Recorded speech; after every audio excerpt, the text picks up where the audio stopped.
اب آپ اس مبارک سلسلے کا 18واں حلقہ سماعت فرمائیں۔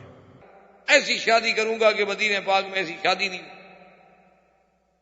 حضرت علی رضی اللہ تعالیٰ عنہ فرماتے ہیں کہ میری اونٹیاں بیٹھی ہوئی تھی گھر کے باہر، اور حضرت حمزہ رضی اللہ تعالیٰ عنہ بھی بیٹھے تھے، اور سامنے کچھ بچیاں گانا گا رہی تھیں، شراب پی رہے تھے۔ شراب ابھی حرام کیونکہ ہوا نہیں تھا۔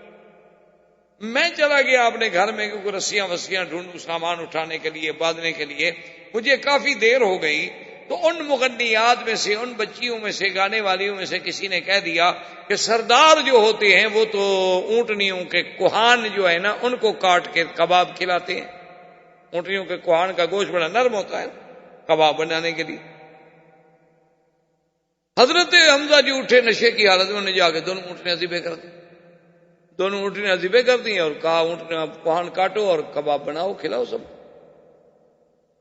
اب جناب وہاں کباب بن رہے ہیں، حضرت علی آئے، دیکھا تو اونٹنیاں ذبح ہو گئی ہیں، گوشت جناب کٹا جا رہا ہے اور آگ جلی ہوئی ہے اور سیخیں رکھی جا رہی ہیں اور بیٹھے ہیں۔ انہوں نے کہا، حضرت علی کہتے ہیں میں تو رو پڑا کہ میرے پاس تو کل جائیداد وہی 2 اونٹنیاں تھیں۔ کہتے ہیں کہ میں سیدھا حضور صلی اللہ علیہ وسلم کی خدمت میں گیا، میں نے کہا یا رسول اللہ ما فعل عمک حمزہ، آپ کے چچا حمزہ نے کیا کیا؟ آپ نے فرمایا کیا کیا؟ میں نے کہا چلیں دیکھو تو صحیح حضور۔ کہتے ہیں میں لے آیا، حضرت میرے ساتھ آ گئے، آگے آئے جناب کباب پک رہے ہیں اور تقسیم ہو رہے ہیں، حضرت حمزہ بیٹھے ہوئے ہیں۔ حضور نے فرمایا کہ حمزہ ماذا فعلت؟ اس نے سر اٹھا کے دیکھا، کہنے لگا حل انتم الا عبید آبائی، معلوم ہوتا ہے کہ تم میرے باپ کے کوئی ملازم ہو، نوکر ہو، کیا کہنے آئے، کیا بات؟ حضور نے فرمایا علی یہ تو ہوش میں نہیں، جو اللہ کے نبی کو نہیں پہچان سکتا تو اس کو پھر اونٹنیوں کی کون سی پہچان تھی؟ یہ بیچارہ تو اپنے ہوش میں نہیں ہے، چلو میں بدلہ دوں گا، اس کے بجائے آپ کو 2 اونٹنیاں میں دوں گا۔ اب میں چاچے کو کیا کہوں؟ چونکہ چاچا بھی تو وہ بڑا ایک عظمت ہے نا باپ کے مقام پر۔ حضور چپ کر کے واپس آ گئے۔ حضرت علی فرماتے ہیں حضور چلے گئے، میں مسجد نبوی کے دیوار کے ساتھ ماتھا پکڑ کے یوں بیٹھ گیا، گویا کہ میرے آنسو بہ رہے ہیں۔ فمر بی عثمان رضی اللہ تعالی عنہ، تھوڑی دیر گزری کہ حضرت عثمان وہاں سے گزرے۔ فرآنی وقال ماذا یبکیک یا علی، انہوں نے فرمایا علی کیا بات ہے، کیوں رو رہے ہو؟ میں نے ان کو سارا قصہ سنایا کہ حضور نے مہربانی کی ہے، بی بی فاطمہ الزہرا کی شادی پہ راضی ہو گئے، اب میرے پاس۔ فقال عثمان یا علی لا تحزن، حضرت عثمان نے فرمایا علی کیوں غم کرتے ہو، دولت عثمان کی ہوگی، شادی علی کی ہوگی، تم کیوں غم کرتے؟ تمہیں کیا غم ہے؟ میری دولت کس کام آئے؟ میرا سارا غنا، میری ساری دولت قربان۔ تو یہ واقعہ جو ہے شادی کا، یہ بھی عین بدر کے بعد۔ اور بی بی رقیہ بنت رسول اللہ صلی اللہ علیہ وسلم، جس کی وجہ سے حضور حضرت عثمان بدر میں نہیں گئے، کیونکہ جب بدر پہ حضور جانے لگے تو بی بی رقیہ بیمار تھی۔ حضور نے فرمایا کہ یا عثمان تم نہ جاؤ، تم بی بی رقیہ کے ساتھ رہو، تمہاری بیوی بیمار ہے گھر میں، اس کو تکلیف ہے، تم ہمارے ساتھ نہ چلو۔ اچھا اس وقت تو غزوہ بدر کا کوئی تصور ہی نہیں تھا نا، اس وقت تو کوئی خیال ہی نہیں تھا کہ بدر میں غزوہ ہو جائے گا۔ وہ تو تصور اتنی تھا زیادہ سے زیادہ کہ بھئی یہ قافلہ ابی سفیان کا جا رہا ہے اور ہم اس کے قافلے کو لوٹیں گے، ان کو پکڑ لیں گے، اس لیے کہ وہ ظالم جب ہمیں ہمارے گھر چھین لیے، ہمارے مکان چھین لیے، ہمیں مکے سے باہر نکال دیا، تو ان لوگوں کا تو مال لینا ہمارے لیے جائز ہے۔ یہ تو اللہ کو منظور یہ تھا کہ بھئی نہیں، اب یہ بات جو ہے، چاہے مسلمان حق پہ تھے، صحابہ حق پہ تھے، اللہ کے نبی حق پہ تھے، لیکن میرے رب چاہتے تھے کہ یہ فیصلہ ہو جائے، اب یہ مارکہ بن جائے، اب یہ جہاد بن جائے، اب یہ غزوہ بن جائے، اب یہ ذاتی اغراض پہ باقی نہ۔ تو بی بی رقیہ کا وفات جو ہے وہ بھی غزوہ بدر کے بعد ہو گئی، اور حضرت عثمان کی پہلی بی بی رقیہ رضی اللہ تعالیٰ عنہ فوت ہو گئی، اور اس کے بعد حضرت عثمان رضی اللہ تعالیٰ عنہ کا یہ وہی مشہور واقعہ ہے کہ حضرت عمر ایک دن سرکار دو جہاں کی خدمت میں آئے اور کہنے لگے کہ یا رسول اللہ میرے ساتھ حضرت عثمان نے بڑی زیادتی کی۔ حضور نے فرمایا کیا زیادتی؟ اس نے کہا یا رسول اللہ حضرت عثمان کی بیوی فوت ہو گئی، تو میں نے جا کے خود کہا کہ عثمان تم میری بیٹی لے لو، میری بیٹی گھر میں بیٹھی ہوئی ہے تو اس سے شادی کر لو، بی بی حفصہ سے۔ اس لیے علماء نے لکھا ہے کہ دین میں شرم نہیں۔ آج مصیبت یہ ہے کہ ہمیں دین میں تو شرم ہے لیکن بے دینی میں شرم نہیں۔ مشکل یہ ہو گئی، اب کرے کیا؟ آج ہمیں دین میں تو بڑی شرم، ماشاءاللہ دین میں ہم بڑے ماشاءاللہ مہذب ہیں، لیکن بے دینی میں کوئی شرم نہیں۔ مثلا مثال کے طور پر، یعنی آپ اگر مدینہ منورہ جا رہے ہوں، ابھی جیسے جمعرات ہے، چھٹی ہوتی ہے، آدمی ارادہ کر لیتا ہے کہ چلو بھی مدینہ پاک کی حاضری ہو جائے۔ مدینہ جا رہے ہوں، آپ کی بیوی ہے، آپ کے دل میں خواہش ہو جائے کہ میں اپنی بیوی کے ساتھ اپنی حاجت پوری کر لوں، تو آپ جرت نہیں کریں گے کہنے کی راستے میں کہ بیوی کیا کہے گی، پاگل ہو گیا۔ کیوں؟ حالانکہ حلال ہے، وہ بنا ہے۔ حضور نے فرمایا ولو علی قطب جمل، چاہے بیوی اونٹ کے کچاوے میں بیٹھی ہو، خامد کی تمنا ہے تو ٹھیک ہے۔ ولو علی تنور، اگر وہ تنور پہ کھڑی ہوئی روٹی لگا رہی ہے، خامد کی تمنا ہے تو چھوڑ دے، روٹی جل جائے، یہ نہ ہو کہ خامد کل جہنم میں جل جائے۔ لیکن نہیں کہیں، اگر آپ اور ہم، کوئی بھی آپ میں سے، میں ہوں یا آپ ہوں، مدینہ جا رہے ہوں، راستے میں ویسے نعوذ باللہ کوئی لڑکی مل جائے تو کوئی چھوڑے گا؟ وہاں شرم نہیں ہے، اپنی بیوی سے شرم ہے۔ یعنی ہمیں تو حلال سے شرم ہے، دین سے شرم ہے، بے دینی سے شرم نہیں۔ حالانکہ اسلام یہ کہتا ہے کہ بھی دین میں شرم نہیں ہوتا، ان اللہ لا یستحی عن الحق، حق کی بات ہے، کھل کے کرو۔ تو حضرت عمر غصے میں آئے، انہوں نے کہا یا رسول اللہ، عثمان نے میرے ساتھ بہت زیادتی کی۔ فرمایا کیا بات ہو گئی؟ اس نے کہا حضور بھلا بیٹی والا بھی جا کے کہتا ہے کسی کو کہ میری بیٹی لے لو، لیکن میں نے تو خود جا کے کہا کہ میری بیٹی لے لو۔ عثمان چپ جو ہو گئے، جواب بھی نہیں دیا، نہ ہاں نہ نہ، چلو کہہ دیتے میں نہیں لیتا۔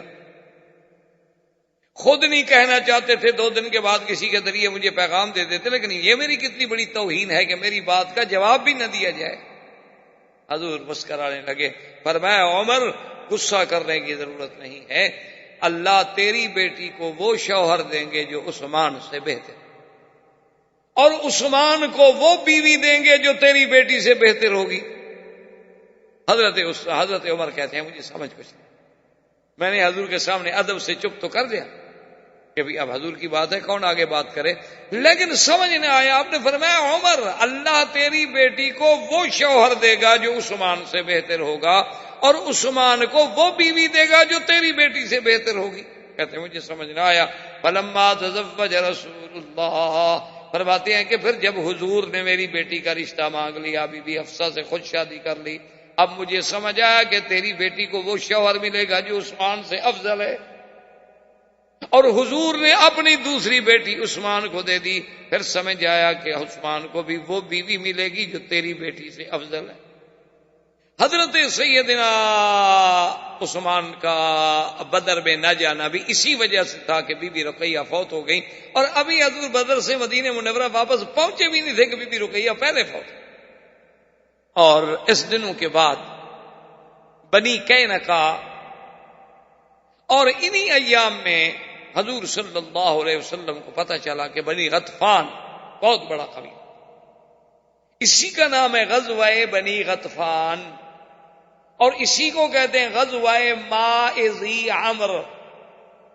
ایک کنواں تھا، عرب میں تو پانی کے چشموں کے نام ہوتے تھے نا، جیسے ہمارے اب بھی صحرا میں، روہی کے علاقوں میں، چولستان میں اب بھی وہاں پانی کے نام ہوتے ہیں کہ وہاں ٹوبا فلان، ٹوبا منٹار، ٹوبا فلاں، ٹوبا فلاں فلاں فلاں، اس کے نام۔ اسی طرح عرب میں بھی نہ ہوتے، ماء بدر، ماء ذی عمر، ماء فلان، ماء فلان۔ تو یہ حضور صلی اللہ علیہ وسلم جب غزوے کے لیے نکلے تو ماء ذی عمر پہ بنی غطفان کے۔ اچھا خدا کی شان دیکھیں کہ یہ وہی جگہ ہے اور یہ وہی واقعہ ہے کہ جس میں سارے صحابہ دور دور دور دور چلے گئے، ایک درخت کے نیچے حضور نے تلوار لٹکا دی اور سو گئے۔ بنی غطفان کو جب پتہ چلا کہ مسلمانوں کی فوج آ گئی، وہ پہاڑوں پہ چڑھ گئے۔ اب وہ پہاڑوں میں سے دیکھ رہے ہیں۔ اچھا اسی اسنا میں ایک آدمی کی نظر پڑی، وہ اونچے بیٹھے تھے پہاڑوں پر، کہ بھی اس درخت کے نیچے محمد رسول اللہ صلی اللہ علیہ وسلم اکیلے لیٹے ہوئے ہیں اور تلوار درخت پہ لٹکی ہوئی ہے، اور صحابہ دور دور ہیں۔ انہوں نے کہا ایو رجل منکم، نے کہا کہ آج موقع ہے، کون ہے تم میں سے جو جلدی جا کے بدلہ لے لو، اگر حضور شہید ہو جاتے ہیں تو بات تو ختم ہو گئی۔ تو ان میں ایک شخص تھا زعتور، اس کا نام تھا زعتور، بعد نے کہا زعسور، بات ہے، اس نے کہا کہ میں جاؤں، اور وہ جناب اتنے دبے پاؤں ایسے طریقے سے آیا، چونکہ صحابہ تھکے ہوئے تھے، سب درختوں کے نیچے، اچھا حضور بھی لیٹ گئے، حضور بھی آرام، سیدنا محمد رسول اللہ صلی اللہ علیہ وسلم بھی آرام میں ہیں، اور وہ آہستہ آہستہ آہستہ آہستہ آہستہ ایسے طریقے سے پہنچا کہ آ کے فوراً تلوار نکالی، تلوار کھینچی اور حضور کی آنکھ کھل گئی، کہنے لگا من یمنعک منی یا محمد، صلی اللہ علیہ وسلم، کہنے لگا اب کون ہے جو آپ کو میری تلوار سے بچا سکے، بلائیں اپنے صحابہ کو۔ حضور نے یوں دیکھا اور فرمایا اللہ، پھر اللہ کہنے والا کون تھا؟ محمد پاک، بھی کہتے ہو اللہ، لیکن کہنے والی زبان بھی تو ہونا، اسی لیے لکھا ہے نا کہ ایک ہندو تھا، اس نے ایک درخت کے نیچے اپنا کوئی سسٹم اس طرح کا سیٹ کیا ہوا تھا کہ وہ درخت کے خاص مقام کے نیچے آ کے کھڑا ہو جاتا، اور جب وہ اصل میں وہ سارا سسٹم تھا اور پاؤں سے وہ دباتا تھا، لوگوں کو تو پتہ نہیں تھا، وہ وہاں کھڑے ہو کہتا رام، تو درخت سے آواز آتی رام رام رام، لوگ کافر ہو جاتے، ہندو دیکھو جی میرے کہنے سے درخت بولتا ہے، ہندو قوم بڑی وقار قوم ہے، ابھی دیکھا نہیں تھا ان کا ایک دیوتا دودھ پینے لگ گیا، بڑی عمر میں بیچارے کو پیاس لگ گئی، یا بچپن میں اس کو پلایا نہیں کسی، اور جب تحقیق ہوئی تو جناب نیچے سے پائپ لگائے ہوئے تھے اور دودھ نیچے جا رہا ہے، اوپر ڈال رہے ہیں جی دیوتا صاحب پی رہے ہیں، اور دیوتا ایسا بھوکھا کہ منو من دودھ پی گیا، ایسی بے وقوف قوم، انا للہ و انا الیہ راجعون۔ یہ ہم لوگ ہنستے ہیں، ہم بھی تو 11ویں کا کتنا دودھ پی چکے ہیں، وہ ایک مردہ دیوتا کا شو کرتے ہیں، ہم تو زندہ پی رہے ہیں نا، جانتے ہوئے کہ یہ ناجائز ہے، حرام ہے، غلط ہے، پی رہے ہیں، غیر اللہ کے نام پر نظر ہے، غیر اللہ کے نام پر منت ہے، کیسے حلال ہے پی رہے ہیں؟ تو بہرحال یعنی وہ جب آیا تو ایک اللہ والے تھے، وہ آئے، انہوں نے کہا یہ کیا ہے؟ انہوں نے کہا جی یہ دیکھو درخت رام رام کرتے ہیں، انہوں نے کہا اچھا ادھر ہو جاؤ، تم ادھر ہو جاؤ، ادھر ہو گیا، انہوں نے کہا اب کہو، اب کیسے کہے؟ وہ تو ایک جگہ تھی نا، وہاں میکنزم تھا، باقاعدہ سیٹنگ تھی اس کی، اس جگہ سے جب انہوں نے کہا سنو، اگر اسی سے کفر و اسلام کا فیصلہ ہے تو میں اللہ کی ضرب مارتا ہوں، اگر پتے پتے سے اللہ کی آواز آئے تو مسلمان ہو جاؤ گے؟ ایسے لوگ دنیا میں ختم نہیں ہو گئے، اب بھی اللہ کی رحمت سے ایسے لوگ، اگر اللہ والے اور صحیح معنی میں اولیاء اللہ صلحاء صالحین نہ ہوں اور سب میرے جیسے ہو جائیں، پھر یہ دنیا ظاہر قائم ہی نہیں رہ سکتی، کیونکہ حضور نے فرمایا کہ یہ فنا تب ہوگی حتی لا یقال فی الارض اللہ اللہ، جب کوئی اللہ والا نہیں رہے گا پھر دنیا فنا، اس کا مطلب ہے کہ اللہ والے ہیں تو دنیا چل رہی۔ حضور نے فرمایا اللہ، اس کے ہاتھ سے کانپا اور تلوار گر گئی، خود بھی گر گیا، حضور اٹھے، حضور پاک نے تلوار پکڑ لی، حضور نے فرمایا من یمنعک منی، اب بتاؤ تمہیں کون بچائے گا میری تلوار سے؟ اس نے کہا یا رسول اللہ مجھے تو اب کوئی بھی نہیں بچا سکتا، آپ اپنے خلق احسان سے احسان کر دیں تو الگ بات ہے، ورنہ میں کوئی اب رعایت کا مستحق ہوں، اور میں اچھا جاؤ دوڑ۔ تو آپ نے جب اس کو چھوڑ دیا واپس آیا تو لوگوں نے کہا تمہیں کیا ہو گیا؟ اس نے کہا واللہ جب میں نے تلوار کھینچی نا، حضور کے قریب گیا تو ایک ایسا خوبصورت جوان، اس نے میرے سینے میں اتنے زور سے مارا کہ میں گرا اور میرے ہاتھ سے تلوار بھی ٹوٹ گئی۔ نظر جبریل علیہ السلام، اللہ کا فرشتہ جبریل اترا انسان کی شکل میں اور اس نے ظالم کو مارا۔ اب جب یہ حال سنا تو بڑے غضبان بھاگ گئے، انہوں نے کہا جی ان سے کون لڑے؟ حضور صلی اللہ علیہ وسلم وہاں سے بغیر لڑائی کے واپس۔ اسی اثنا میں وہ واقعہ پیش آیا جو بنی قینقاع، یہودیوں کا ایک بہت بڑا قبیلہ تھا، اور یہودی بنی قینقاع جو تھے ان کا اتنا بڑا چہار دیواری تھی، یعنی انہوں نے اپنے پورے ایریے کو باقاعدہ وال سے، دیوار سے بند کیا ہوا تھا، زراعت اندر، قلعے اندر، گھر اندر، دکانیں اندر، مویشی اندر، سب کچھ۔ لیکن کبھی کبھی جو تھے وہ بازار لگاتے تھے، میلے لگتے تھے. عرب میں تو پہلے بازاریں لگتی تھی نا، سال میں کبھی بازار لگ گیا. تو بازار لگا ہوا تھا، ایک مسلمان عورت آئی، ایک دکان سے اس نے سونے کی کوئی چیز خریدی. وہاں ایک بدبخت یہودی جو بیٹھا تھا اس کو جوش آیا، کیونکہ دکانیں یہودیوں کی تھی سونے کی. تو اس بدبخت نے کیا کیا کہ وہ عورت یوں بیٹھی ہوئی تھی نا، تو دوپٹہ اس کے سر پہ تھا، تو وہ بدبخت آیا پیچھے سے اور اس نے اس دوپٹے کو یوں کر کے اتنی زور سے کھینچا نا کہ عورت بیچاری گری اور چیخ نکلی. جب چیخ نکلی تو کچھ مسلمان قریب کھڑے تھے، وہ مسلمان ایک دوڑا، اس نے دیکھا کیا، اس نے کہا کیا بات ہے؟ انہوں نے کہا اس یہودی نے ایسا کیا ہے. تو اس کو اتنا غصہ آیا، اتنا جوش آیا کہ اس مسلمان نے اس یہودی کو مار دیا. جب وہ یہودی مر گیا تو اب یہودی پل پڑے. اب مسلمان وہ اکیلا تھا، انہوں نے مسلمان کو مار دیا. حضور صلی اللہ علیہ وسلم کو خبر پہنچی، اتنا بڑا واقعہ ہو گیا، اتنا بڑا حادثہ ہو گیا ہے. حضور صلی اللہ علیہ وسلم تشریف لائے تو وہاں بالکل مارکا کارزار بنا ہوا تھا. حضور پاک نے روکا، بہرحال وہ عورت بچ گئی، لیکن مسلمان بھی مارا گیا، ادھر سے یہودی بھی مارا گیا. حضور نے فرمایا دیکھو بنی قینقاع اپنے سرداروں کو بلاؤ اور بیٹھ کے بات ہوئی. حضور نے فرمایا کہ اگر پہل کی ہے ہمارے آدمی تو مسلمان ہر سزا بھگتنے کے لیے تیار، اور اگر عورت پہ قاتلانہ حملہ کیا ہے یہودی نے اور مسلمان اپنی اس بیوی کو اپنی بیٹی بہن سمجھ کے بچانے کے لیے دوڑا ہے تو پھر ہمارے آدمی نے کوئی زیادتی نہیں، ہمارے آدمی کا کوئی قصور نہیں ہے، آپ قاتل ہمارے سپرد. انہوں نے کہا کہ نہیں یا رسول اللہ ہم تو قاتل نہیں دیتے، ٹائم دے. آپ نے ٹائم دے دیا تو وہ اپنے قلعے میں جا کے بند ہو گئے، اور ان کے پاس اس وقت بھی تقریباً 700 کے قریب مقاتل یعنی لڑنے والے لوگ. حضور کو پتہ چلا کہ وہ تو بند، آپ نے فرمایا محاصرہ پیر سے حضور نے حصار کر لیا. انہوں نے پیغام بھیجا، انہوں نے کہا محمد پاک صلی اللہ علیہ وسلم آپ کس خیال میں بیٹھے ہیں ہمارا محاصرہ کر کے؟ ہمارے تو زراعت بھی اندر ہے، کنویں بھی اندر ہیں، کھیت بھی اندر ہیں، ہم تو یہاں 10 سال بھی اندر بیٹھے رہے تو ہمیں کیا فرق ہو جائے گا؟ آپ ہمیں مجبور نہیں کر سکتے، ہم باہر کم اگرست کے محتاج نہیں نا. ٹھیک ہے محتاج ہیں یا نہیں ہے، ٹھیک ہے، اب ہم نے محاصرہ کر لیا ہے، ہم بھی محاصرہ نہیں. 15 دن تک تقریباً محاصرہ قائم رہا. اللہ تبارک و تعالی نے کافروں کے دل میں ایسا روب ڈالا نا، قذف فی قلوبہم الرعب، اللہ نے ان کے دل میں ایسا روب ڈالا. انہوں نے کہا جی ہم اترتے ہیں، ہم قلعے سے نکلتے ہیں.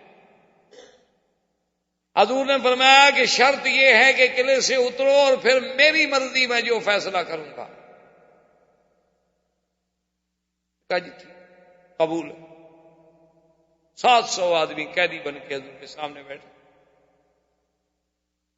یا فیصلہ فرمائیں. عبداللہ ابن ابی ابن ابی سلول ابن سلول جو رئیس المنافقین تھا، بظاہر مسلمان تھا، اس کا بنی قینقاع سے بڑا تعلق تھا. وہ دوڑا ہوا آیا، اس نے کہا کہ یا رسول اللہ احسن الی موالیک، مہربانی کرو ان غلاموں کو احسان کر دو. جب وہ 700 کے 700 نوجوان قیدی بن کے خود بیٹھے ہیں آپ کے آگے، مہربانی کریں ان کو چھوڑ دیں. آپ نے فرمایا ہم ان کو نہیں چھوڑیں. اس نے حتیٰ کہ حضور کا کپڑا مبارک پکڑ لیا. اس نے کہا حضور میں تو آپ کے در پہ پڑا ہوں اور آپ کا یہ کپڑا دامن پکڑ لیا ہے، میں تو نہیں چھوڑوں گا، مہربانی کریں ان کو چھوڑیں، میرا تو کچھ بھی نہیں بچتا، میرے حلیف ہیں. حضور نے فرمایا عبداللہ ابن ابی مسعود نہیں. اس نے کہا کہ یا رسول میں پھر دروازے سے نہیں ہٹوں گا، یا تو مجھے مار دیں. ایک آدمی کے بجائے 700 آدمی قتل کر دیا جائے، مہربانی. انہوں نے فرمایا، حضور نے فرمایا غداری انہوں نے کی ہے، مسلمانوں نے کوئی نقض عہد کیا ہے؟ ان کا تو ہمارا معاہدہ تھا کہ ہم ایک دوسرے کے خلاف کوئی لڑائی نہیں. لیکن جب اس نے مجبور کر دیا، حضور نے فرمایا کہ اچھا تمہاری وجہ سے ہم نے چھوڑ دیا، لے جاؤ. لیکن بنی قینقاع گھبرا گئے اور آہستہ آہستہ انہوں نے بھی خیبر کی طرف نکلنا شروع کیا. اور ادھر قریش مکہ نے سوچا کہ اب ہمارے پاس کوئی حل نہیں ہے، ہمارا تو کوئی قافلہ نہیں جا سکتا تجارت کا، نہ شام نہ یمن. یمن تو چلو ہم جا سکتے ہیں، لیکن شام سے یمن ہم کیسے جائیں؟ تو انہوں نے اپنا ایک اور راستہ اختیار کیا کہ شام سے ہم داخل ہو جائیں عراق. عراق سے ہم جائیں شام یمن، اور یمن سے پھر ہم سیدھا آ جائیں مکہ، لیکن وہ راستہ بہت لمبا تھا، اس راستے سے قافلے لے جانے کے اخراجات بہت بڑے تھے۔ ابو سفیان نے خیر قافلہ جمع کیا کہ بھئی اب تجارت تو کریں، اب پیسے نہیں ہوں گے تو کیا کریں گے، تو 1,00,000 درہم کی تو صرف اس میں چاندی تھی اس قافلے میں، اور اتنی خفیہ طریقے سے قافلے کو انہوں نے روانہ کیا اور چلایا کہ کسی کو خبر نہ چلے۔ اللہ کی شان ہے کہ ایک آدمی تھے نعیم ابن مسعود اور ایک تھے سلیم، یہ اکٹھے بیٹھے ہوئے تھے اور شراب پی رہے تھے۔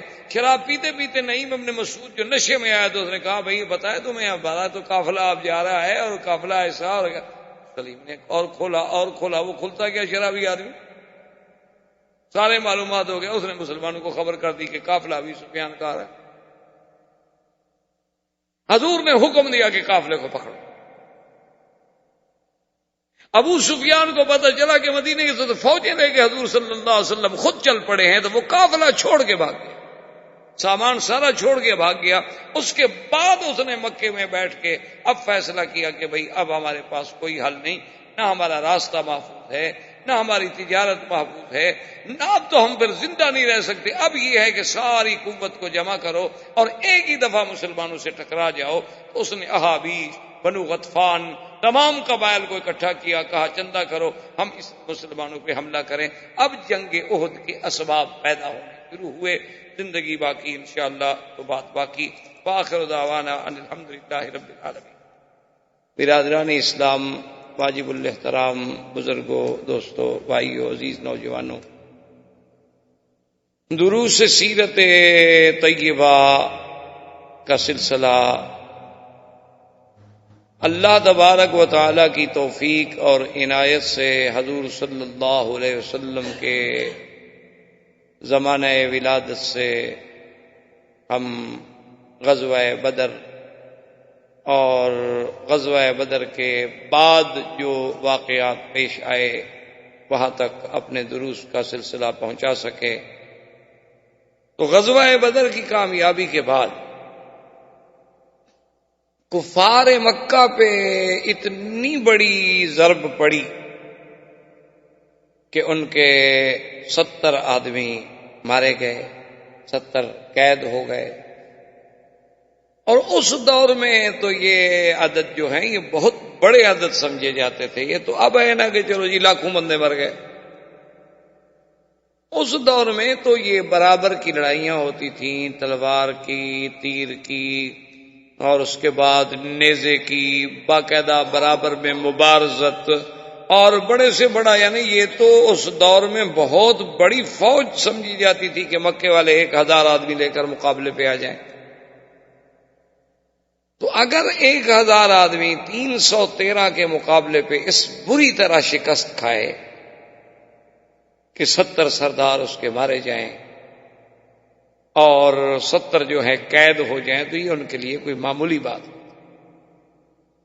اس لیے پورے کفار جو تھے ان کا خون کھول گیا، اور مکے میں ہر طرف، ہر گھر میں ماتم، کیونکہ کوئی ایسا گھر نہیں تھا نا کہ جس کا بندہ یا مارا گیا یا گرفتار ہو گیا، ہر گھر میں ایک ماتم قضا بن گیا۔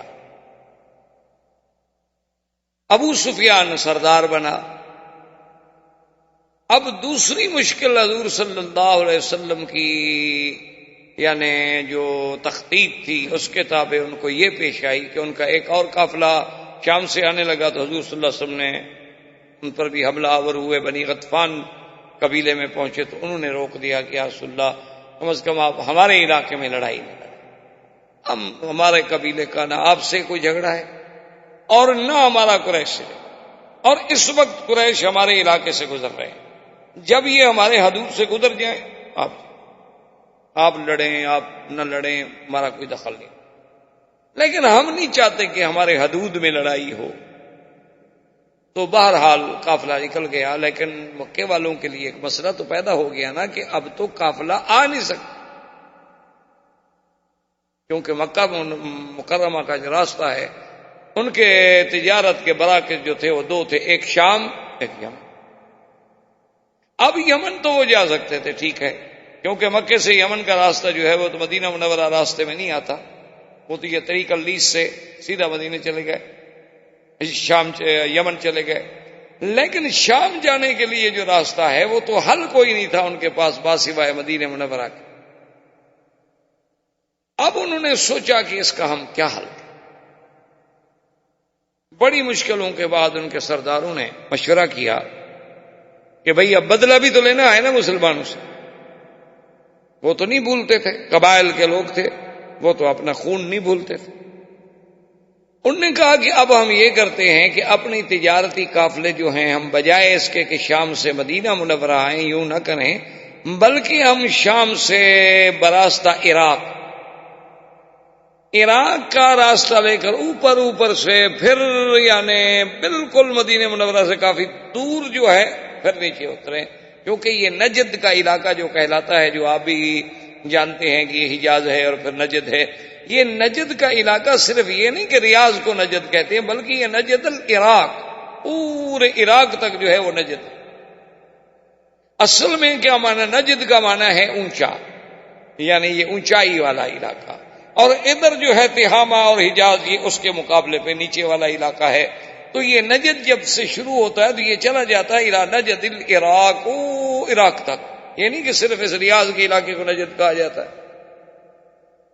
اس لیے جو احادیث مبارک میں بعض مقامات پر نجد کے بارے میں باتیں آتی ہیں یا نجدی کے بارے میں باتیں آتی ہیں، تو ہمارے ملک میں بعض علماء بعض مولوی اسی کو حوالہ لے کے کہتے ہیں ہاں بھی شاید یہی نجدی ہوں گے، وہ اصل میں نجد العراق اس سے مراد ہے، یہ نجد تو مراد ہی نہیں ہے، اس نجد کا تو کوئی نام ہی نہیں تھا۔ یہ تو زیادہ سے زیادہ آپ یوں کہہ سکتے ہیں کہ 100 سال سے متعارف ہوا، 1400 سال پہلے تو اس کا کوئی مقام نہیں تھا کہ کوئی ریاض کا شہر تھا یا کوئی بریدہ تھا یا گسیم تھا یا اس وقت کوئی اس کو نجد کہا جاتا، یہ تو پورا علاقہ مانا ہی نجد العراق تھا۔ تو وہ احادیث میں جو آتا ہے کہ شیطان آیا فی صورت رجل نجدی، ایک شیخ نجدی کی صورت میں جب حضور کی ہجرت کا مسئلہ وہ ہو رہا تھا، تو اسی طرح جب بدر کے لیے آ رہے تھے تو وہ ایک نجدی، تو مانا اس سے یہ ہے کہ نجد کا مانا یہ تھا کہ نجد العراق، اور اس علاقے کے لوگ جتنی پہاڑی تھے وہ بڑے بہادر تھے، بڑے جنگجو تھے۔ اسی لیے تاریخ آپ اٹھا کے دیکھ لیں کہ بغداد کو کبھی کسی نے فتح نہیں کیا، یہ کبھی نہیں ہوا کہ بغداد فتح ہوا ہو، تاریخ موجود ہے دنیا میں۔ اور یہ بھی بڑی عجیب سی بات ہے کہ یہ علاقہ جتنا ہے یعنی نجد کا، بغداد کا، کوفے کا، یہ ویسے بھی ایک فطری طور پر ایسی قوم ہے کہ جسے آپ کہہ سکتے ہیں، عربوں میں ایک مثل ہے کہ الکوفی لا یوفی، کہ اگر کوفے کا آدمی ہے تو سمجھو وفا نہیں کرے گا، یہ ان کی ایک پرانی تاریخ میں عادت۔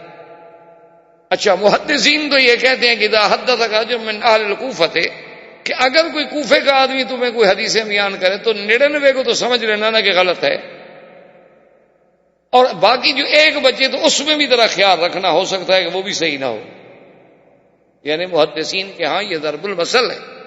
اسی لیے حضور نے عراق کے لیے کبھی دعا نہیں کی، اللہم بارک لنا فی یمننا، اللہم بارک لنا فی شامنا۔ ایک صحابی کھڑے ہو گئے، اس نے کہا حضور وفی عراقنا، عراق کے لیے بھی دعا مانگیں، تو آپ نے اللہم بارک لنا فی یمننا، اللہم بارک لنا فی شامنا۔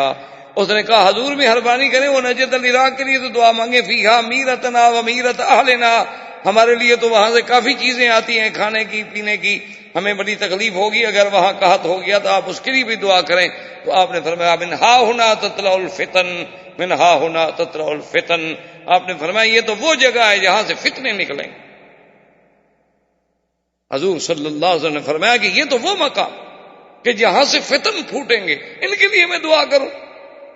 تو اسی طرح یاد رکھیں کہ جو حدیث مبارک میں آتا ہے کہ حضور پاک نے سرکار دو جہاں نے فرمایا کہ ستفترق امتی علی 73 فرقۃ کلہم فی النار الا ما انا علیہ واصحابی، او کما قال رسول اللہ صلی اللہ علیہ وسلم، حضور نے فرمایا کہ میری امت جو ہے وہ 73 فرقوں میں بٹ جائے گی، اور وہ 73 فرقے جو ہیں ان میں سے سب کے سب جہنمی ہوں گے، صرف ایک فرقہ جنتی ہوگا۔ صحابہ نے پوچھا ومن ہم یا رسول اللہ، وہ کون سا فرقہ؟ فرمایا جو میرے اور میرے صحابہ کے راستے پہ، باقی سب جہنمی ہوں گے۔ تو وہ 72 جہنمی فرقے جتنے ہیں ان سب کا منبع پیدائش کیا ہے؟ عراق، وہ سب وہیں سے پیدا ہوئے، 72 کے 72 فرقے، روافض ہوں، خوارج ہوں، نواصب ہوں، قدریہ ہوں، جبریہ ہوں، کرابیہ ہوں، مشبہہ ہوں، سب تمام فتن وہاں سے پیدا ہوئے۔ معتزلہ کے جتنے فرقے ہیں سب وہاں سے پیدا ہوئے، عبداللہ ابن سبا وہاں سے نکلا، حسن ابن سبا وہاں سے نکلا، یہ شیعت کے جھگڑے وہاں سے چلے، یہ سارے فتن حضور نے جو فرمایا تھا میں نے ہا ہونا تطلع الفتن، ہا ہونا تطلع الفتن، یہاں سے فتنے اٹھیں۔ اللہ پاک معاف کرے، اللہ تبارک و تعالی محفوظ رکھے۔ تو بہرحال میرے کہنے کا مقصد یہ تھا کہ وہ نجد کا علاقہ جو تھا، تو یہ نجد تھوڑا نہیں تھا، یہ نجد عراق تک جاتا تھا۔ تو اب قریش مکہ نے ایک پلاننگ کی کہ ہم اپنے قافلے کو بھیجیں نجد، عراق، وہاں سے اترتا ہوا مدینہ منورہ سے اوپر اوپر دور آگے وہ نیچے اترے ہی ہوں۔ اور انہوں نے کہا کہ اس قافلے کے بارے میں ہم نے ایسا رازداری سے بھیجنا ہے نا کہ کسی کو پتہ نہ چلے۔ انہوں نے کہا ٹھیک، اور اس میں انہوں نے سب نے پھر پیسہ لگایا اس قافلے کہ بھی اس سے جو مال آئے گا، جو دولت آئے گی تو ہم مسلمانوں سے بدلہ لیں۔ اس زمانے میں 1,100,000 درہم کی تو صرف چاندی تھی،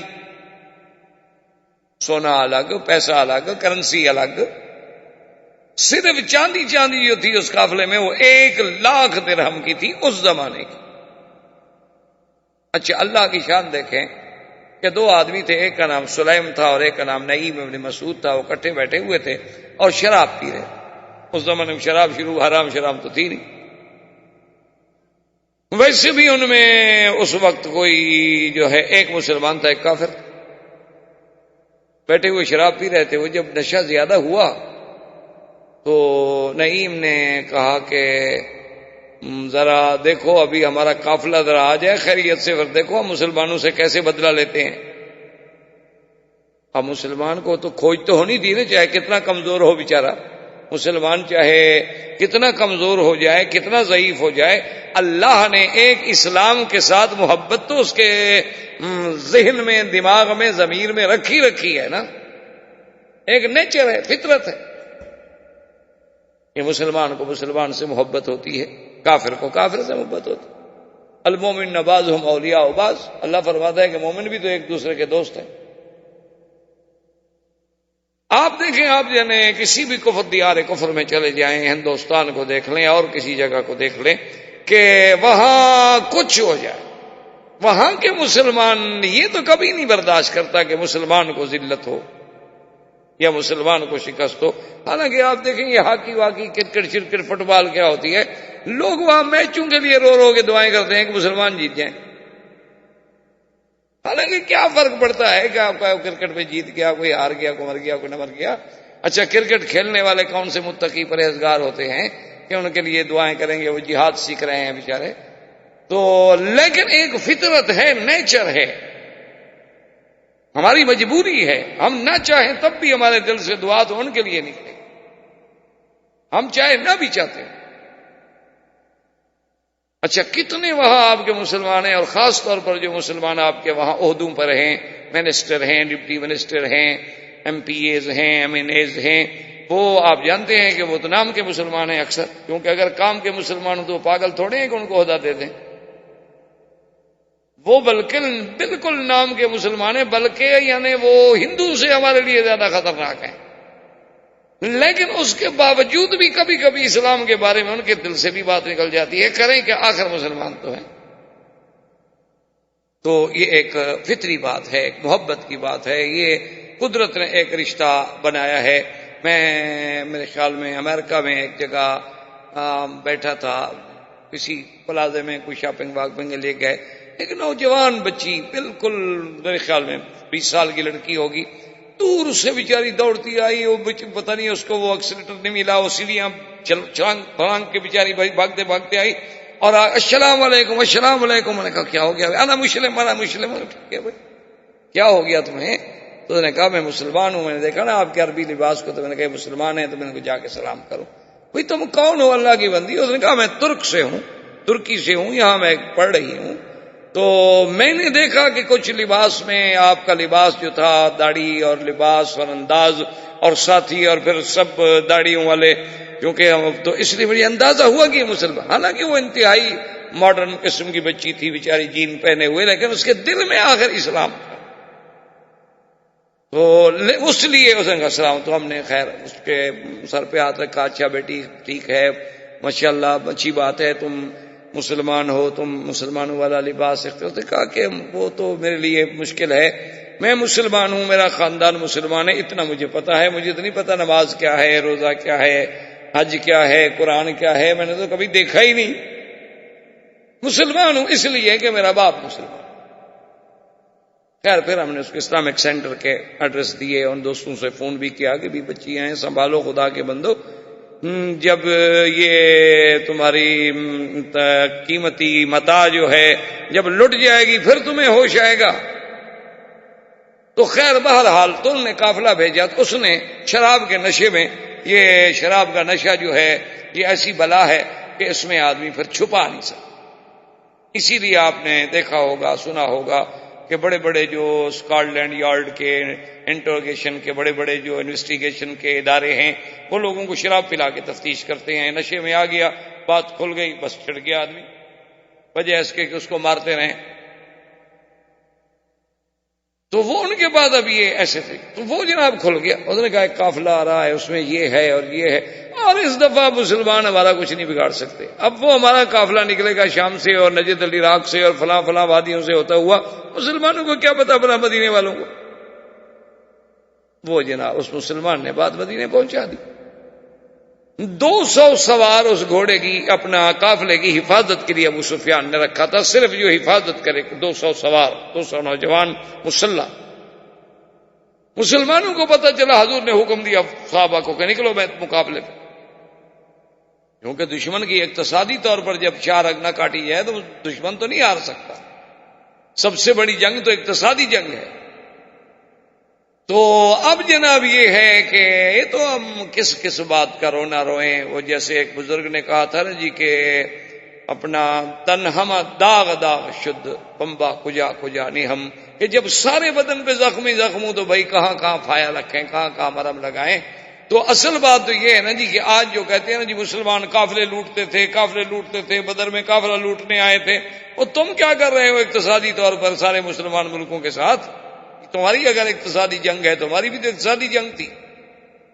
تم نے کیا کیا ہوا ہے کہ 2 بروکر آ کے ایک ملک میں بیٹھ جاتے ہیں، پورے اس ملک کے ڈالر خرید لیتے ہیں، اس کے بعد اپنے مرضی سے بیچتے ہیں، 2 دن کے اندر اندر ملک کی پوری معیشت ختم ہو جاتی. کیا ہو رہا ہے مسلمان ملکوں میں؟ آپ نے دیکھا ہے صرف 2 آدمی، 2 بروکر آ جاتے ہیں، وہ پورے جتنا اس وقت یعنی جو فارن کرنسی اویلیبل ہو اس ملک میں، پاؤنڈ ہے، ڈالر ہے، مارک ہے یا نئے کوئی، سب لے لیں، جس بھاؤ پہ ملتا ہے لے لیں.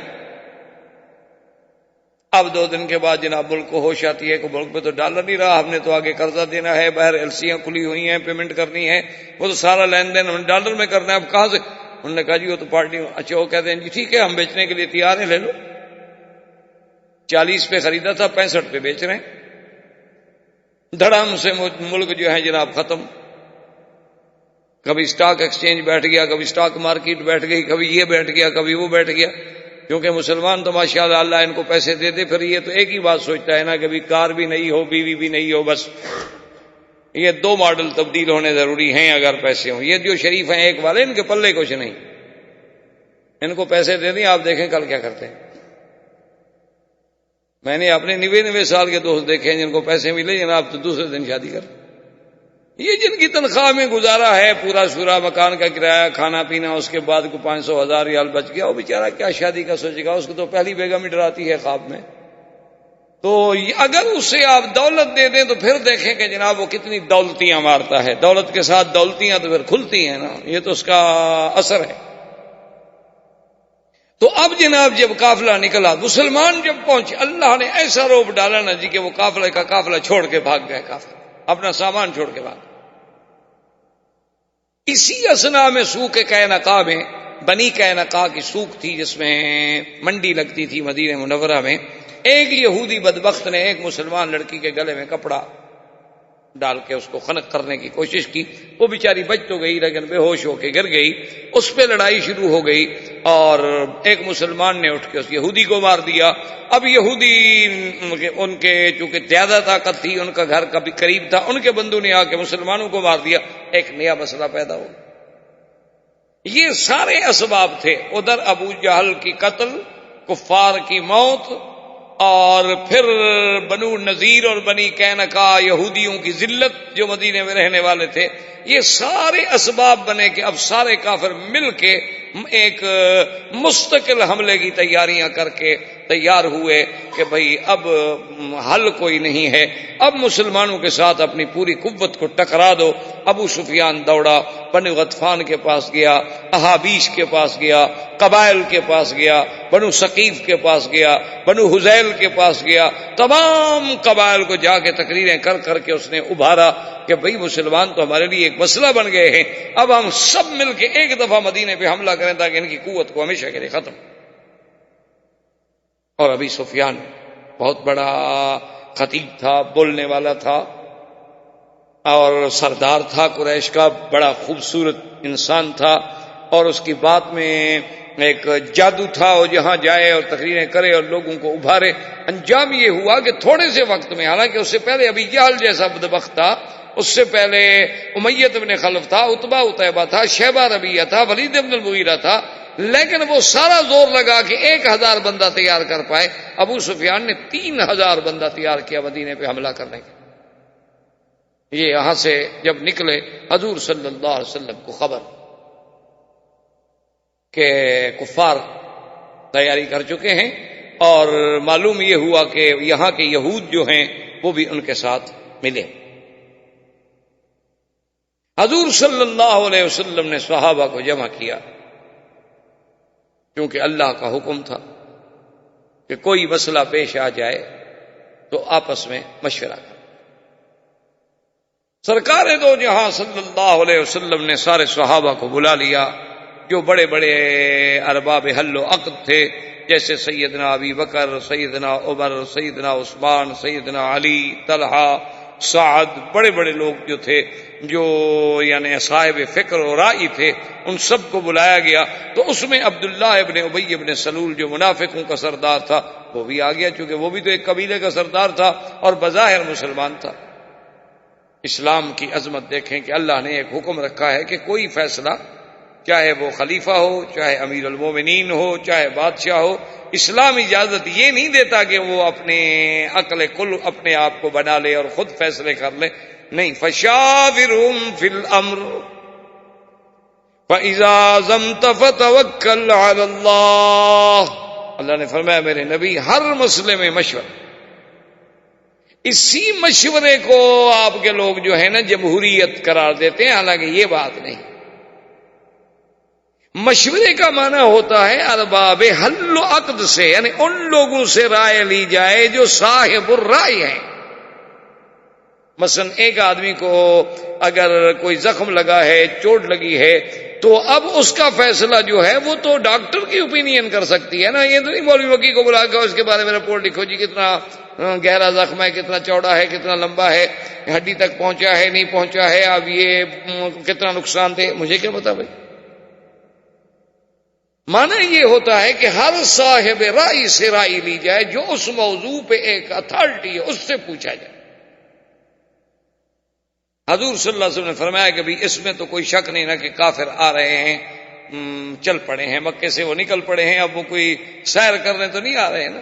اس زمانے میں 3000 کا قافلہ چلانا، 3000 آدمی کا کھانا اور 3000 آدمی کا سارے اخراجات برداشت کر رہے ہیں، سفر کی تکلیفیں، صعوبتیں، دکھ سکھ، بیماریاں، پھر ان کے پیچھے جو گھر والے لوگ ہیں ان کے اخراجات، خرچے کون دے گا؟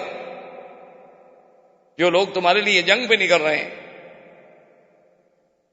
تو حضور نے فرمایا کہ اب مشورہ ہمیں یہ کرنا ہے کہ کیا ہم مدینہ منورہ کے اندر شہر میں داخل ہو کر لڑیں یا ہم مدینہ منورہ سے باہر نکل کر ان کا راستہ روکیں. حضور پاک نے ایک رائے طلب کی. صحابہ نے پوچھا یا رسول اللہ صلی اللہ علیہ وسلم آپ کی رائے مبارک کیا ہے؟ حضور نے فرمایا میری رائے تو یہ ہے کہ ہم مدینے سے نہ نکلیں. انہوں نے کہا کہ اس کی وجہ حضور نے فرمایا انی رائے تو رویا میں نے خواب دیکھا ہے اور خواب میں میں نے یہ دیکھا ہے کہ بقرن تذبح کہ ایک گائے ذبح ہو رہی اور میں نے خواب میں یہ بھی دیکھا ہے کہ میری جو تلوار ہے نا اس کے منہ پہ دندانے پڑ گئے ہیں یعنی اب اس میں کٹ لگ گئے ہیں وہ صحیح نہیں جیسے چاقو میں دندے پڑے نہیں وہ کام نہیں کرتا تیزی ختم ہو جاتی. اور تیسرا میں نے یہ دیکھا ہے کہ پھر میں ایک محفوظ قلعے میں داخل ہو گیا ہوں. یہ میں نے خواب دیکھا ہے اور نبی کا خواب جو ہے وہ تو واہی ہوتا کیونکہ اللہ کے نبی کا خواب یاد رکھیں کبھی غلط نہیں. ہر بندے کا خواب غلط ہو سکتا ہے. ہر بندے کے خواب کی بعض اوقات تعبیر اس کے بالکل الٹ بھی ہو سکتی یعنی آپ نے دیکھا کچھ تھا اور ہوا اس کے بالکل برعکس. لیکن اللہ کے نبیوں کے خواب کبھی جھوٹے نہیں ہو سکتے. اللہ کے نبی معصوم ہوتے ہیں اور ان پہ شیطان کا حملہ نہیں ہوتا. ان کے خواب جو جب بھی ہوں گے اللہ کی طرف سے ہوں گے, جب رحمان کی طرف سے ہوں گے تو سچے ہوں سیدھی سی.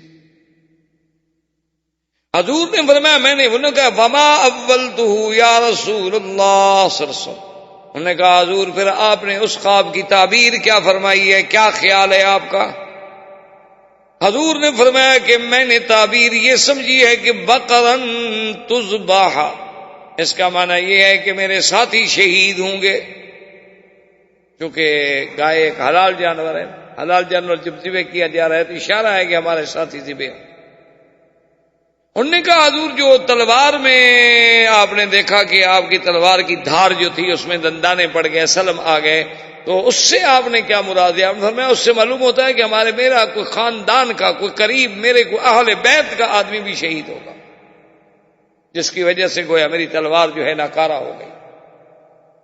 تو انہوں نے کہا کہ حضور آپ نے یہ بھی تو دیکھا کہ ایک بند قلعے میں محفوظ قلعے میں پھر آپ داخل ہو گئے. تو انہوں نے فرمایا اس سے مراد مدینہ منورہ ہے. تو اس لیے حضور کی رائے مبارک یہ تھی کہ ہم مدینہ منورہ کے اندر رہیں اور پھر مدینہ منورہ کے اندر ہمارے پاس پانی ہے, چشمے ہیں, کنویں ہیں, باغ ہیں, کھجوروں کے درخت ہیں. تو اور وہ تو مکہ سے آگے بیٹھے ہوئے ہیں 500 میل دور. کب تک وہ بیٹھے رہیں گے محاصرہ کر کے؟ کب تک وہ اپنی پیچھے سے کمک منگوائیں گے؟ ان کو جناب روٹی پہنچانے کے لیے 400 میل سے آئے گا ایک قافلہ.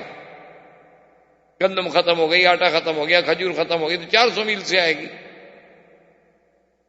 تو اس لیے میرا خیال یہ ہے کہ لیکن اصل بات یہ تھی کہ یاد رکھیں سب سے پہلی بات تو تقدیر کا فیصلہ ہے کہ جو اللہ فیصلہ کر چکا اس کو کون روک سکتا. اسباب یہ تھے کہ بعض صحابہ جو بدر میں شریک نہ ہو سکے اور بدر کے بارے میں جب اللہ نے قرآن اتارا اور حضور نے ان کی شان بیان کی تو صحابہ میں وہ تڑپ پھرائے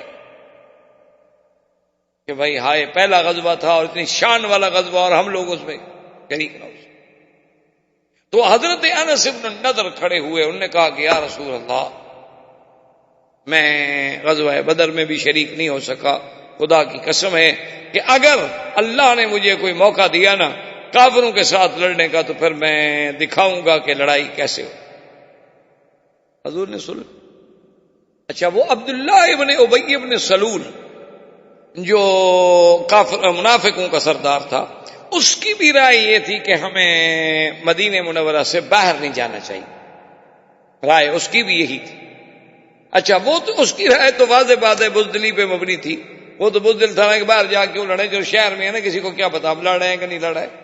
شہر میں بیٹھے ہوئے ہیں جی ٹھیک ہے جی ہم بھی لڑ رہے ہیں نا, بیٹھے ہوئے تھے اپنے گھر میں ہیں. تو اس کی رائے اپنی تھی لیکن صحابہ کا جوش خروش دیکھنے کے بعد اپنا حضور پاک چپ کر کے اٹھے اور اپنے گھر تشریف. گھر سے جب حضور واپس آئے تو آپ نے وہ زرہ جو پہنی جاتی تھی نا تیر سے بچنے کے لیے, لوہے کی زرہ بنی ہوتی تھی, آپ نے ایک زرہ نیچے پہنی، ایک زرہ اس کے اوپر پہنی، اور سر پہ آپ نے لوہے کا وہ خود پہنا، جسے لوہے کی ٹوپیاں ہوتی ہیں۔ آج بھی آپ دیکھیں نا جی، جو آپ کے انجینئر لوگ جو ہیں کسی سائٹ پہ کام کر رہے ہوں تو سر پہ بیچارے ٹوپیاں رکھتے ہیں تاکہ بھی اوپر سے خدا نہ خدا کوئی چیز گر جائے، کوئی چیز تو ہیڈ جو ہے سر پہ تو چوٹ نہ لگے نا۔ اب سب صحابہ گھبرا گئے، انہوں نے کہا بھی حضور تو جنگ کے لیے تیار ہو کے آ گئے، لیکن معلوم یہی ہوتا ہے کہ ہم نے جو بار بار کہا نا کہ باہر لڑیں باہر لڑیں باہر لڑیں، اس کا مطلب ہے کہ ہم نے مجبور کیا ہے حضور کو، حضور کی ذاتی رائے نہیں ہے۔ کہیں ایسا نہ ہو اس وجہ سے کوئی اللہ کی ناراضگی ہم پر آ جائے۔ تو انہوں نے کہا کہ یا رسول اللہ نحن اکرہناک علی الخروج، کہ ہم نے آپ کو مجبور کیا ہے نکلنے پر، ورنہ ہم جانتے ہیں کہ آپ کی طبیعت نہیں ہے۔ فالامر بما شئت، اب بھی معاملہ آپ کے ہاتھ میں ہے، ہم کوئی باہر تو نہیں گئے نا، ابھی تک تو ہم اپنے گھر میں بیٹھے ہیں، اس لیے اگر آپ چاہتے ہیں کہ ہم باہر جا کے نہ لڑیں تو ٹھیک ہے۔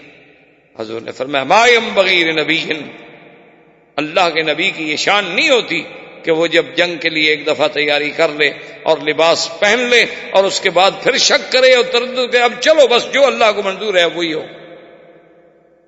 اور اللہ بھی تو فیصلہ فرما چکے تھے نا کہ امتحان تو ہونا ہے۔ اب یہ دونوں لشکر جو ہیں مقام احد آپ نے دیکھا ہے، جبل احد، یہ وہ عظیم جبل ہے جس کو اتنا بڑا شرف ملا ہے کہ حضور پاک کا محبوب ہے، اور یہ بھی اللہ کے نرالے فیصلے ہیں، آدمی کی سمجھ سے بالا تر ہیں۔ اس لیے مسلمان کا کام یہ ہوتا ہے کہ وہ تقدیر کے ہر فیصلے پہ سر جھکا دے، بات سمجھ آ جائے تو آمنا، نہ سمجھ آ جائے تو ہمارے عقل کا قصور ہو سکتا ہے، اللہ کی حکمت میں تو کوئی قصور نہیں ہو سکتا۔ یعنی سب سے بڑا پہاڑ جو محبوب پہاڑ ہے حضور کا وہ احد ہے، اور اسی محبوب میں ہی محبوب کو شکست ہوئی۔ حضور صلی اللہ علیہ وسلم جب احد کے لیے تشریف لے گئے، وہاں پہنچنے کے بعد آپ نے اپنے صحابہ کو بلایا اور ان میں سے 70 صحابہ کی آپ نے ڈپٹی لگائی کہ تم یہ دیکھ لو کہ یہ سامنے دو پہاڑوں کے درمیان میں تھوڑا سا فاصلہ ہے، جسے کہا جاتا ہے کہ یہ راستہ ہے، درہ ہے، ایک تو ہے نا پہاڑیوں ملا ہوا ایک جگہ، ایک تھوڑا سا پہاڑ میں فاصلہ۔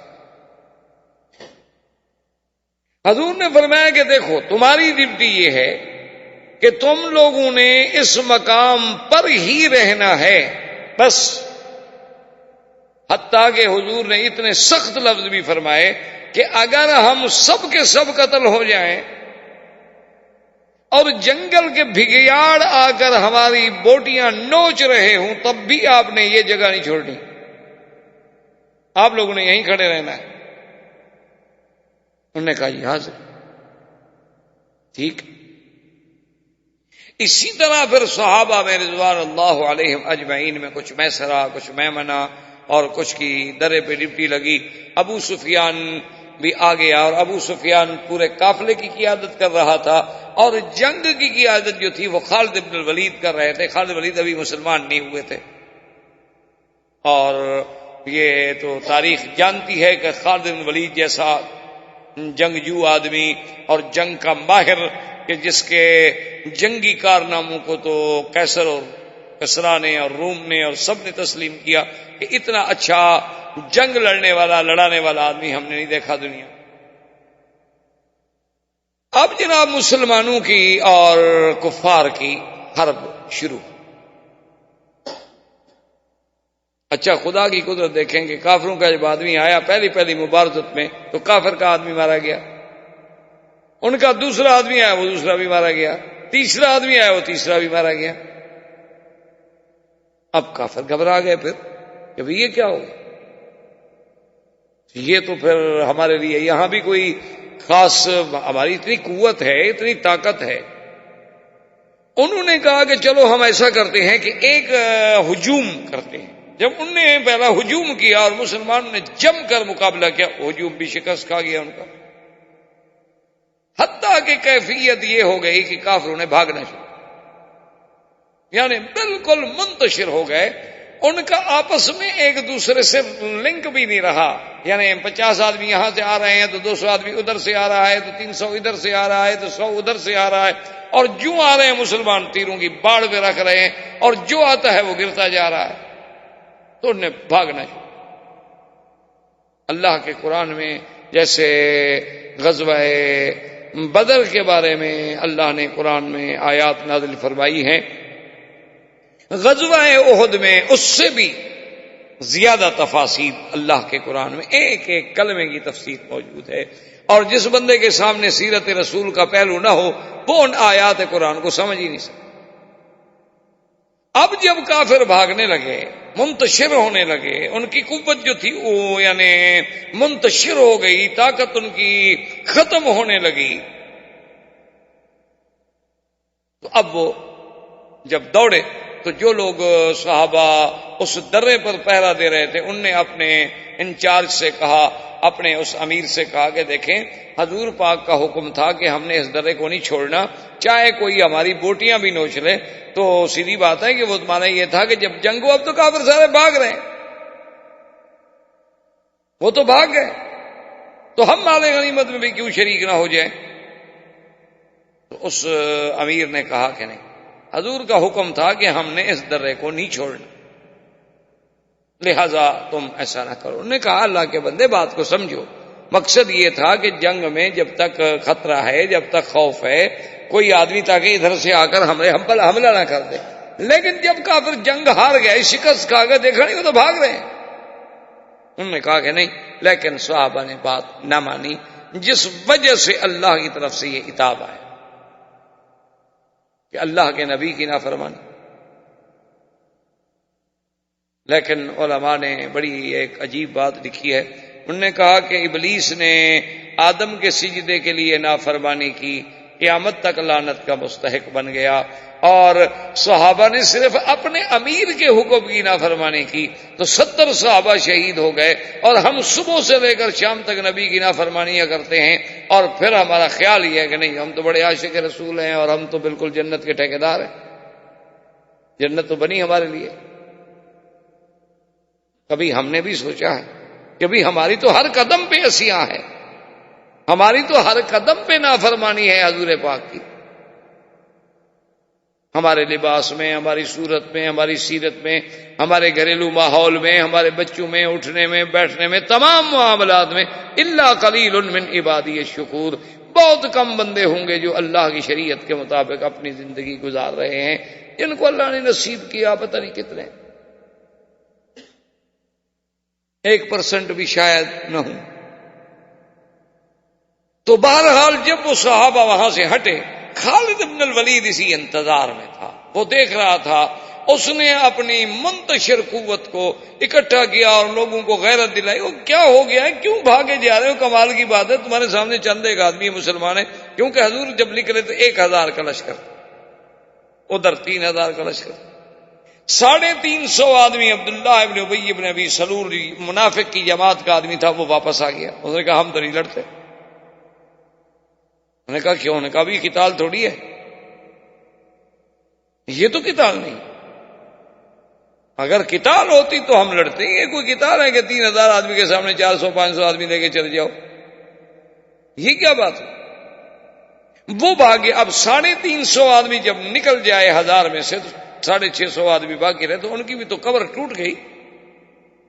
آدمی کے حوصلے تو ہار جاتے ہیں نا جب آپ ایک جماعت جا رہے ہیں اور آدھے آدمی ٹوٹ جائیں۔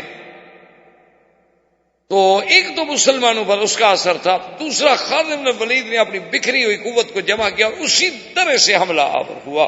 وہ تو جب حملہ آور ہوا، مسلمان تو بیچارے گویا کہ یوں سمجھے نا کہ بھی وہ تو انتظار میں پھر بیٹھے ہوئے تھے، کیونکہ وہ تو اپنی تلواریں پھینک چکے، ہر چیز ختم ہو گئی، وہ تو مال غنیمت جمع کر رہے ہیں، بڑے آرام سے بھاگ رہے ہیں، دیکھ رہے ہیں۔ وہ تو آیا، اس نے تلواروں پر رکھ لیا نا مسلمانوں کو۔ اللہ معاف کرے، اللہ معاف کرے کہ وقت فشل قتل فی المسلمین، مسلمانوں میں قتل ایسے ہو گیا کہ جیسے نعوذ باللہ اللہ پاک رحمت فرمائے کہ گاجر کٹتی ہے، مولی کٹتی ہے، مسلمان ایسے کٹ رہے۔ سرکار دو جہاں کو اتنی زبردست حملہ ہوا اور چوٹ لگی کہ یہ آپ نے خود پہنی ہوئی تھی اس کی پوری ایک لوہے کی اپنی کیل جو تھی وہ سر مبارک میں گھس گئی، اور ایک کیل جو تھی وہ رخسار مبارک میں گھس گئی اور آپ کے دندان مبارک شہید ہو گئے، اور ایک گڑا تھا جس میں سرکار دو جہاں گر گئے، اور کافروں نے پوری طاقت وہاں لگا دی۔ لیکن اللہ تبارک و تعالی نے جن کو توفیق بخشی تھی، صحابہ نے بھی پھر اپنی جان وہی لگا دی، حتیٰ کہ ابو طلحہ یعنی وہ صحابی ہیں کہ جنہوں نے حضور سرکار دو جہاں کو کافروں کے تیروں سے بچانے کے لیے یعنی اپنی ڈھال دی، ڈھال ٹوٹ گئی، ہاتھ دیا، اپنا بدن اوپر گرا دیا کہ میں چھل نہیں ہو سکتا ہوں، لیکن اللہ کے نبی تک اب میں کوئی تیر نہیں آنے دوں۔ صحابہ جناب ایک پہ ایک بیچارے گر رہے ہیں، لیکن حضور صلی اللہ علیہ وسلم کے تحفظ کے لیے صحابہ نے بھی جان کی بازی لگا دی۔ سیدنا ابو بکر، سیدنا عمر، سیدنا علی، سیدنا حمزہ، بڑے بڑے جنگجو صحابہ، حضرت سعد، عبد الرحمن بن عوف، سب نے پھر اپنا زور لگایا، کافروں کا وہاں سے زور ٹلا۔ اب وہ حضور کو لے کر سامنے پہاڑ چونکہ قریب تھا، چاہتے تھے کہ کسی طرح پہاڑ پہ ہم چڑھ جائیں تاکہ ان سے دور تو ہو جائے نا، تاکہ کچھ حضور سانس تو لے سکیں، لیکن خون اتنی جاری تھا کہ خون بند نہیں ہوتا، اور وہ جو کیل لگی تھی وہ نکل نہیں رہی۔ صحابہ گھبرا گئے کہ اتنے خون نکل جانے کے بعد کیا ہوگا۔ تو عبد الرحمن ابن عوف جو ہیں انہوں نے آ کر زور لگایا، لیکن نہیں لگا۔ انہوں نے پھر اپنا دانت یعنی اپنے منہ سے دانتوں سے اس کیل کو پکڑا، کیونکہ تھوڑی سی ظاہر تھی، اس کیل کو پکڑا اور کھینچا، ان کے دانت ٹوٹ گئے، لیکن کیل پھر بھی نہیں نکلی۔ پھر عبد الرحمن ابن عوف نے دوسری جانب سے دانتوں سے پکڑا اور زور لگایا تو کیل نکل آئی، لیکن اس کے نکلنے سے تو خون کے فوارے پھوٹ پڑے۔ اب صحابہ کوشش کر رہے ہیں، خون بند نہیں ہوتا۔ سیدہ فاطمہ الزہرا رضی اللہ تعالی عنہا قریب کے کیمپ میں تھی، انہیں اطلاع ملی، تو سیدہ فاطمہ الزہرا رضی اللہ تعالی عنہا کو اللہ نے پتہ نہیں کیسے عقل عطا فرمائی کہ انہوں نے اپنے گھر میں حسیر، عربی میں حسیر ہم کہتے ہیں، پرچا ہوتا ہے نا، یہ کھجور کے جو پتے ہوتے ہیں ان سے بنایا جاتا ہے نیچے بچھانے کے لیے، آپ کے چٹائی ہیں جسے ہم کہتے ہیں، چٹائی اردو میں چٹائی کہتے ہیں، عربی میں اس کو حسیر ہے۔ تو انہوں نے فوری طور پر اس کو جلایا، اور وہ ایک پرچا یعنی چٹائی جلنے میں کتنی دیر لگتی ہے، وہ تو ہوسی ایسی چیز ہے نا، تو جب جل کے وہ راکھ بنی تو وہ گرم گرم راکھ لے کر انہوں نے حضور کے زخم پہ رکھ، بس وہ رکھنے کی دیر تھی، وہ جم گئی اور خون بن۔ اسی طرح حضور صلی اللہ علیہ وسلم کے رخسار مبارک کا خون بند ہوا اور دانت مبارک شہید ہو گئے۔ حضور صلی اللہ علیہ وسلم نے اپنے ہاتھوں پہ، اپنے کپڑے پہ اپنا خون روکا ہوا ہے، اور حضور صلی اللہ علیہ وسلم لن یفلح قوم، وہ قوم کیسے فلاح پاتی ہے جو اپنے اللہ کے نبی کے چہرے کو زخمی کر۔ اب صحابہ نے زور لگایا کہ کسی طرح حضور صلی اللہ علیہ وسلم کو ہم اس پہاڑ تک لے جائیں۔ حضور کو پہاڑ تک لے گئے تو اسی دور میں ابی بن خلف جو کافر تھا، بہت بڑا کافروں کا سردار تھا، اور یہ دشمن تھا میرے مدنی پاک، یہ اپنے گھوڑے پہ آیا، اس کو پتہ لگا کہ حضور صلی اللہ علیہ وسلم زخمی ہیں، اس نے اپنے ساتھیوں کو کہا کہ ادھر آؤ، اصل مقابلہ تو ہمارا اللہ کے نبی کے ساتھ ہے نا۔ اور یہ وہ ابی ابن خلف تھا کہ جب بھی حضور اس کے سامنے آتے تھے یہ بدبخت ہمیشہ کہتا تھا کہ انا اقتلک وعلی ھذا الفرس، کہ محمد مصطفیٰ یاد رکھنا میں تمہیں قتل کروں گا اور اسی گھوڑے پر۔ اور حضور صلی اللہ علیہ وسلم نے ایک دفعہ غصے میں آ کے یہ بھی فرما دیا کہ بل انا اقتل، تم نے مجھے کیا قتل کرنا ہے، میں تمہیں قتل۔ حالانکہ حضور خود کسی کو قتل نہیں کرتے، یعنی اتنی رحمت و شفقت بھری ہوئی تھی میرے آقا میں کہ حضور نے کبھی اپنے دشمنوں کو بھی قتل نہیں کیا، لیکن یہ بدبخت ایسا تھا، اس نے حضور کو اتنا ستایا کہ حضور پاک کو بھی کہنا پڑا، فرمایا بل انا اقتلک، نہیں میں تمہیں قتل کروں، تم مجھے کیا قتل۔ تو یہ ابی ابن خلف جو تھا جی، اسی گھوڑے پر پوری قوت کے ساتھ حملہ آور ہوا، اور اس بدبخت نے اتنا وہ خود اور زرہ اور لباس پہنا ہوا تھا کہ صحابہ کہتے ہیں کہ ماں سوائے اس تھوڑی سی گردن کے حصے کے اور کچھ ظاہر کہ خود یہاں تک آ گئی اور زرہ یہاں سے شروع ہو جاتی تھی، صرف یہ ایک رقبہ کا حصہ ظاہر تھا، اور پورے بدن میں کوئی جگہ خالی نہیں تھی۔ تو سب حیران ہیں. صحابہ اب آگے آنے لگے. حضور نے فرمایا اترکوہ لی، چھوڑ دو، آنے دو بھیا. نے کہا حضور آپ زخمی ہیں، سرکار دو جہاں آپ تو کھڑے نہیں ہو رہے کمزوری کی وجہ سے، اور وہ ظالم گھوڑے پر سوار ہیں اور بڑا ظالم ہے اور قاتل ہے اور بڑا جنگجو ہے. حضور نے فرمایا اترکوہ لی، ہٹ جاؤ. حضور نے فرمایا عمر حاضر یا رسول اللہ، فرمایا مجھے نیزہ دو. حضرت عمر کیا کرے، حضور کا حکم ہے، اللہ کے نبی کے حکم کو کوئی روک تو نہیں سکتا نا. جلدی سے نیزہ دیا. تو صحابہ کہتے ہیں کہ حضور نے ایسے نیزہ پکڑا اور نیزہ پھینکا اس ظالم کی طرف. اچھا وہ نیزہ بالکل ایسے تھوڑا سا اس کو ٹچ کر گیا، پورا لگا بھی نہیں، یعنی تھوڑا سا جیسے چمڑا اتر جاتا ہے نا، ایک معمولی سا جرح پیدا ہوتا ہے، اتنا لگا. لیکن وہ اتنا ڈرا ہوا تھا نا کہ حضور نے کہا تھا نا کہ بل انا اقتلک، وہ اسی ڈر میں اتنا خوفناک ہوا کہ بھاگا. اس کے جو ساتھی اس کے ساتھ وہ بھی بھاگے، الٹے پاؤں بھاگا اور جا کے جناب دور معسکر الکفار، جہاں ان کا پورے لشکر کا پڑاؤ تھا، اس کے اندر جا کے وہ گھوڑے سے اترا اور رو رہا ہے اور چیخ رہا ہے جانوروں کی طرح. تو سارے اکٹھے ہو گئے. نے کہا کیا ہو گیا بھائی تمہیں؟ میں کہا بھائی تمہیں کیا ہو گیا؟ انہوں نے کہا مجھے نبی نے قتل کر دیا. زندہ بیٹھے ہو، کہاں قتل ہو گئے ہو؟ بدبخت سامنے تو بیٹھے ہو.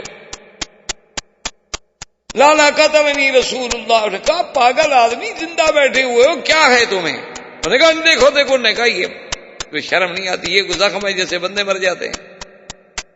ایک خراش لگ گئی ہے، لگ گئی، بات ختم ہو گئی.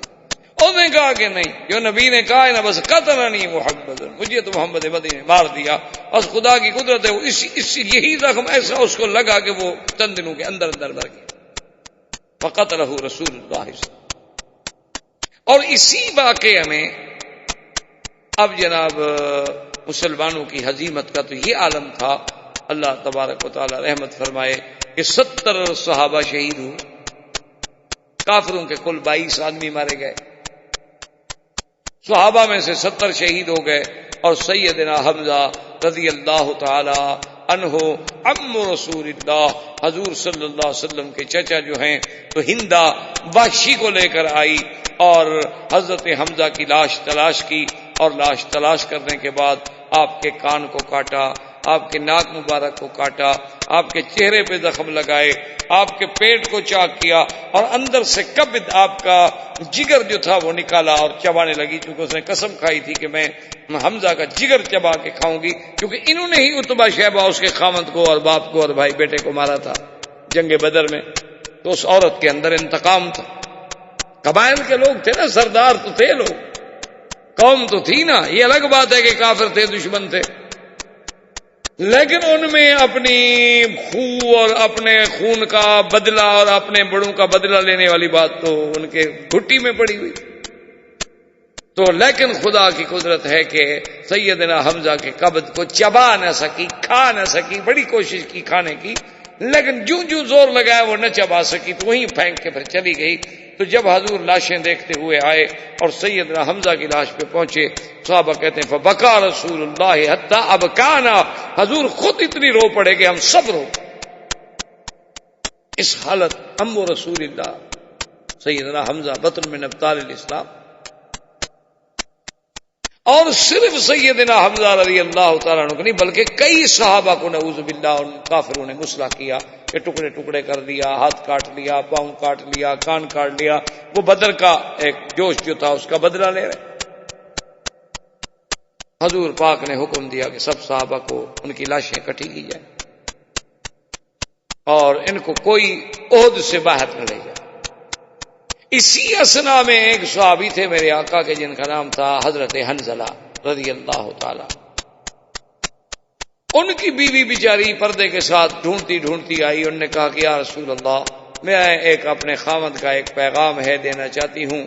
اصل بات یہ ہے کہ ہماری شادی کو ایک دن بھی نہیں گزرا تھا، ابھی ایک رات ہی گزری تھی کہ صبح اعلان ہو گیا آپ کا جنگ احد کا.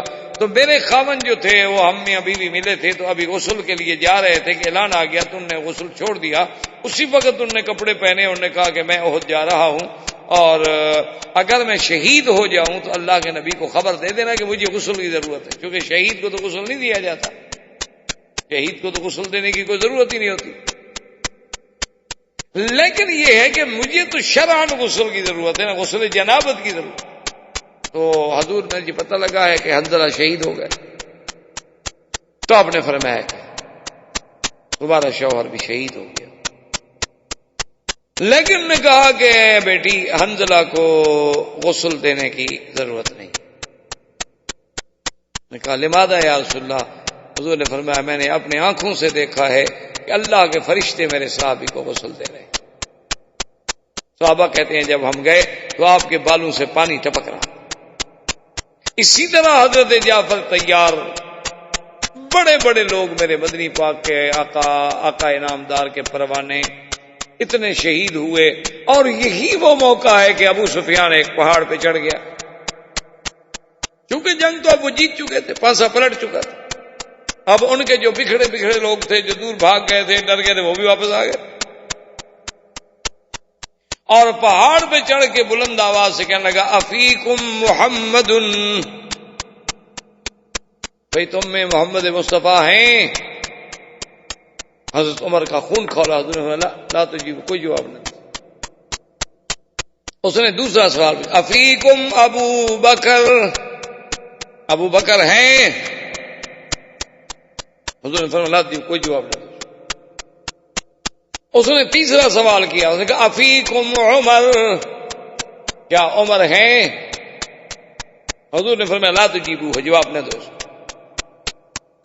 اب دیکھیں خدا کی قدرت ہے، کافر ہے، جنگ ہے، لیکن ان کے دماغ میں یہ کس نے ڈالا تھا کہ نبی کے بعد ابو بکر کا پوچھو؟